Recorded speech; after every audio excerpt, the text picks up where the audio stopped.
অনেকটাই ডাকাতি কায়দায় গ্যারেজের তালা ভেঙে সিসি ক্যামেরা নষ্ট করে রিকশার শত শত ব্যাটারি নিয়ে যাওয়া হয়েছে। গভীর রাতে আইনশৃঙ্খলা বাহিনীর সঙ্গে মাস্ক পরা কিছু লোক এমন ঘটনা ঘটিয়েছে। পল্লবী থানা রিকশার ব্যাটারি নিয়ে যাওয়ার কথা স্বীকার করলেও তালা ভাঙা কিংবা সিসিটিভি নষ্ট করার বিষয়ে স্পষ্ট কিছুই বলেনি। মেহেদী হাসান সুজনের ক্যামেরায় সুমন তানভীরের রিপোর্ট। নগদে 500 টাকা বা তার বেশি পেমেন্টে পেতে পারেন ঢাকায় জমিসহ 20 কোটি টাকার পুরস্কার। মেয়ের জামাই মারা গেছে, তারপরে গাড়িটা স্যার আমার কিনে দিয়েছে, এক দারুগা কিনে দিয়েছে ঠিকানাটা। মোহাম্মদ নান্নু মিয়া রিকশা বন্ধ হয়ে যাওয়ার পর থেকে 7 জনের পরিবার নিয়ে এমনিতেই ছিলেন বিপাকে। শেষ সম্বল ব্যাটারিটা নিয়ে যাওয়ায় এখন কান্নায় তার সম্বল। আমার নতুন ব্যাটারিটা 24,000 টাকা কিনে কালি লাগাইছি, আমার ব্যাটারি দিয়েছে।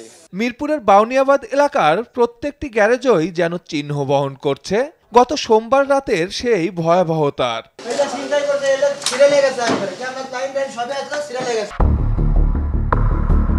আরটিভির হাতে আসা ফুটেজে দেখা যায় রাত 2:55 প্রথমে সিভিল পোশাকে 2টি বাইক ঢোকে এলাকায়। পর মুহূর্তেই পুলিশ ভর্তি একটি পিকআপ ভ্যান এসে থামে। তবে আরেকটি পিকআপ ভ্যানে ছিল বেশিরভাগই সিভিল পোশাকের লোক। 3:26 ফুটেজে গ্যারেজের সামনে এলোমেলো ঘুরতে দেখা যায় তাদের। মাস্ক পরা 3 ব্যক্তি কিছু একটা খুঁজছিলেন। নগদে 500 টাকা বা তার বেশি পেমেন্টে পেতে পারেন ঢাকায় জমিসহ 20 কোটি টাকার পুরস্কার। এরপরই সদল বলে গ্যারেজে ঢুকে পড়েন তারা। ডাকাতি স্টাইলে খুলতে শুরু করেন প্রত্যেকটি রিকশার ব্যাটারি। প্রমাণ না রাখতে নষ্ট করে দেওয়া হয় সিসিটিভি ক্যামেরাও।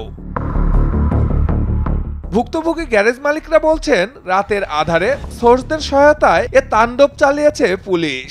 গ্যারেজের তালা ভেঙে তাদের অনুপস্থিতিতে নিয়ে যাওয়া হয়েছে শত শত রিকশার ব্যাটারি। রাত্রে দেখলাম যে এখানে বসে রয়েছি, মনে করেন যে রাত্রে পুলিশের গাড়িগুলো আসলো, কতগুলো পোলাপান আছে মাস্ক পরা, চিনা যায় না, বাস আইসে ধুমধাম তালাগুলা ভাঙা মনে করেন যে ব্যাটারিগুলো খুলে খুলে গাড়ির মধ্যে উড়ে হালাইলো। আইসাই মনে করেন কেউর হাতে হামার, কেউর হাতে সাফল, কেউর হাতে প্লাস।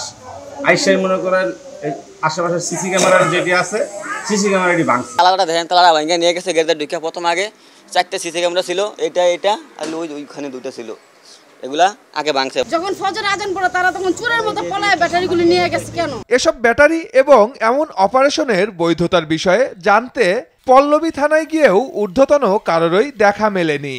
ব্যাটারিগুলো কোথায় রাখা হয়েছে সে বিষয়েও কিছু জানে না ডিউটি অফিসার।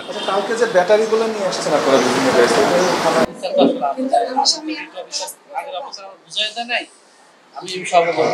তবে ফোনে পল্লবী থানার ভারপ্রাপ্ত কর্মকর্তা অপূর্ব হাসান জানিয়েছেন যথাযথ আইন মেনেই চালানো হয়েছে অপারেশন। ওরা যদি বলে যে আমরা অবৈধ জিনিস আর চালাবো না, আমরা ভিন্নভাবে এটা ইউজ করব, আমরা এই কাজে আর এটাকে ব্যবহার করব না, অবশ্যই প্রয়োগ পাবে। তবে বিশেষজ্ঞরা বলছেন এভাবে ব্যাটারি খুলে নেওয়ার আইনগত কোনো ভিত্তি থাকতে পারে না। অপারেশনের ধরনকেও বলছেন প্রশ্নবিদ্ধ। পুলিশ ছিল, 3টার মধ্যে ব্যাটারি ছিল। প্রধানমন্ত্রীর নির্দেশে আপাতত ব্যাটারি চালিত রিকশা যেহেতু বন্ধ হচ্ছে না, তাই দ্রুত সময়ে দিনমজুর এ অসহায় মানুষদের ব্যাটারিগুলো ফিরিয়ে দেওয়া হবে বলেও আশাবাদ তার। সুমন তানভীর, আরটিভি, ঢাকা।